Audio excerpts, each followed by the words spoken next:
On the road to Emmaus in Luke 24, Jesus explains to his disciples that the Old Testament points forward to him. And then he explains in 3 ways how that is later in Luke 24. But then we come to the end of Luke's Gospel. And though we have in broad strokes an explanation of Jesus about how the Old Testament points forward to him, we don't have the details. In this video, I want to look at how Luke gives us additional insight into what Jesus taught his disciples on the road to Emmaus. But to understand that, we need to keep reading past Luke.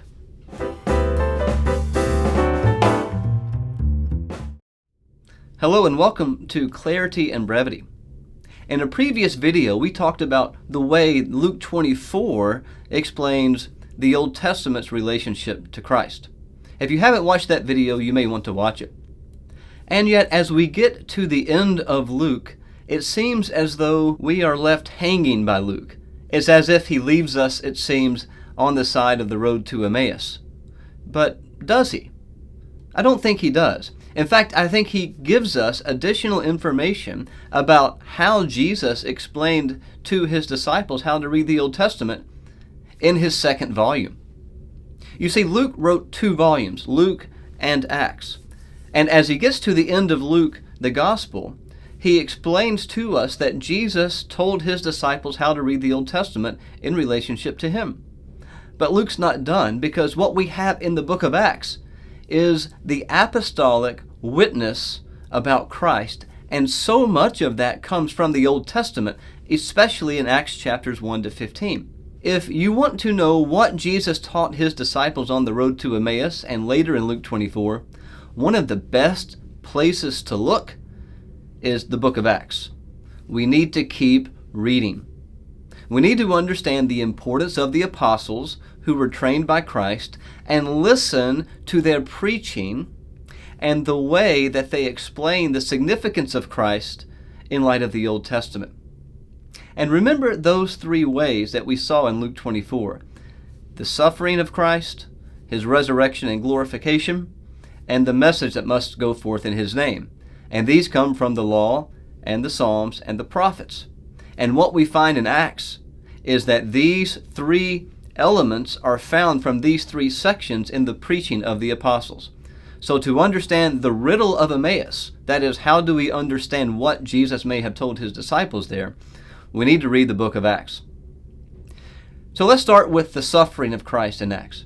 Where do we see this demonstrated from the law and the prophets and the Psalms? Well, in Acts 1, we find 2 Psalms that are quoted by Peter as they think through how to replace Judas, Psalm 69 and Psalm 109. And if you notice the approach to those Psalms, what we have there is David facing opposition from his enemies. But the Psalms anticipate a greater David who's going to rule over a greater kingdom in continuity with David's promise, that is, the promise God made to David. And along with that greater David is going to come greater opposition. And that's what we find with the opposition to Jesus from Judas. Just as David was opposed in his day as the king of Israel, so the greater David is opposed. And Peter understands from the Old Testament that another should take the place of Judas. Here we see continuity with David and his experience, and Christ as the greater David and his experience of opposition as well. In addition to these Psalms, we also find the suffering of Christ explained from the prophets. A great example here is the quotation of Isaiah 53 in Acts chapter 8. That's the suffering servant passage. And as the Ethiopian eunuch is reading from the prophecy of Isaiah, Philip is able to explain to him how that relates to Christ. Now, we know from the Gospel of Luke that Jesus himself quotes Isaiah 53 in relation to his own work. And so it doesn't take too much imagination to see from here and other texts like 1 Peter 2 how Jesus fulfills the suffering servant, the righteous one who suffers on behalf of his people.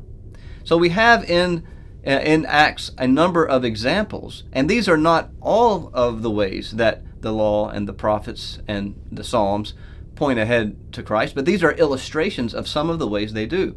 There's a typology there whereby there's an escalation.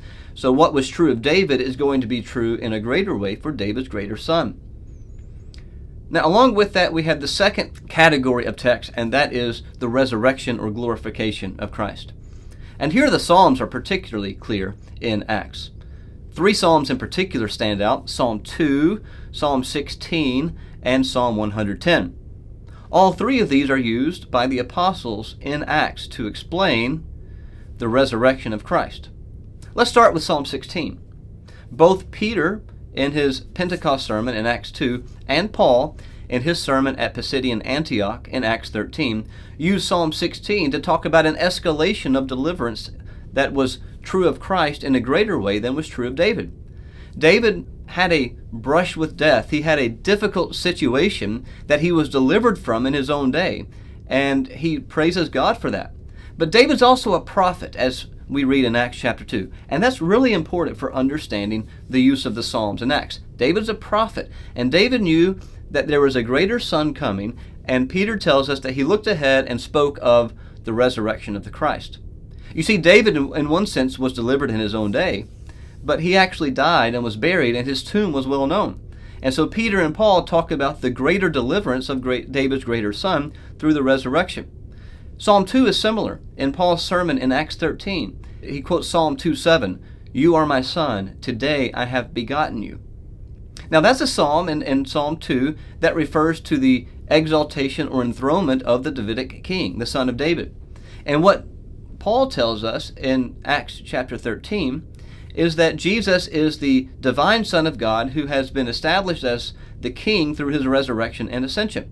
So you have a supernatural sonship, but you have that supernatural sonship seen in the exaltation to the right hand of God. You also have Psalm 110, "The Lord said to my Lord, sit at my right hand until I make your enemies your footstool," and that refers to the exaltation of Christ as king. So the Psalms, here's 3 examples of Psalms that point to Christ in the book of Acts. We also have segments of the law that point to the resurrection of Christ. The way that the text Deuteronomy 18, for example, is used in Acts chapter 3 points this direction. God has raised up a prophet like Moses. Now, the term raised up probably refers in the context of Acts to the resurrection in some way, or the glorification, ascension of Christ in some way. So Deuteronomy 18 also supports the resurrection.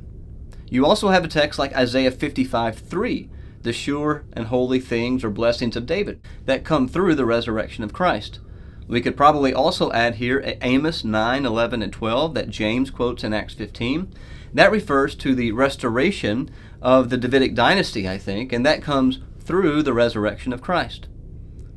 So we have a number of texts from the Psalms, the law, and the prophets that point us to the resurrection and glorification of Christ. And those 2 things are very closely related. Now, what about the third category? That is the message that must go forth in his name. Well, we can look here at, again, Deuteronomy 18, because Deuteronomy 18 speaks about the prophet like Moses to whom the people would listen. And along with that, we could look at Joel 2. Joel 2 is a prominent text on the day of Pentecost, and Peter employs that in his Pentecost sermon in Acts 2 to explain how those who are filled with the Spirit and who are prophesying are fulfilling the vision of Joel. Now, this is not the only text that the apostles might have looked at. Another text like Isaiah 2, for example, which speaks about the law going forth from Jerusalem. Well, that fits the context of the end of Luke and Acts, where the message goes forth from Jerusalem. And this probably was an important text for understanding the spread of the gospel message, and yet the apostles don't quote that in Acts. So here's an illustration that we have more than what the apostles quote that we can look back to in the Old Testament to see how it can relate to Christ. It's not just the passages they quote there, but other passages can be employed that are consistent with the method we find in the apostolic preaching in Acts. Along with that, we might look at Isaiah 49. And here you have the message, a light to the Gentiles, through the servant that goes forth through the ministry of Paul in Acts 13. You see there in Isaiah 49:6, the message that goes forth about Christ through the ministry of Paul. So these are just some of the ways, very briefly, that you see the apostles preaching about Christ from the Old Testament. And since these are the same apostles, now Paul comes later, but he's an apostle, but since Peter, for example, is one of those apostles who is taught by Christ in Luke 24, we ought to conclude that the hermeneutical approach to the Old Testament that you see in Acts and, in fact, elsewhere in the apostolic writings in the New Testament has been influenced by what Christ has taught his disciples on the road to Emmaus. And so to solve the riddle of Emmaus, one of the best ways is to look at the apostolic preaching in Acts. But don't just read Acts. We also have the voices of Paul, Peter, John, James, and others in the New Testament who explain to us how to read the Old Testament in the way they use the Old Testament in their letters. 1 Peter, for example, has a number of Old Testament quotations that help us see the apostolic approach to interpreting the Old Testament. By looking at Acts, but also these other apostolic voices in the New Testament, we can understand something about the right approach to the Old Testament to see how the Old Testament points forward to Christ. There's a typology, there's an advancement, there's an intensification when Christ comes. And remember what Paul says in Acts 24, that his message about Christ is not a betrayal of the Old Testament, but it is the substance to which the Old Testament was pointing. And so we might wonder, what did Christ teach his disciples on the road to Emmaus? We have some sort of an idea, don't we? If we keep reading past Luke 24, look in Acts, look in 1 Peter, look in Revelation, look in these other apostolic voices that give us insight into how to read the Old Testament, and let us give thanks for that. For it is good news indeed about Christ and what he has done for us and how he fulfills the Old Testament. So thanks for watching, and remember to keep it clear and focus on Christ.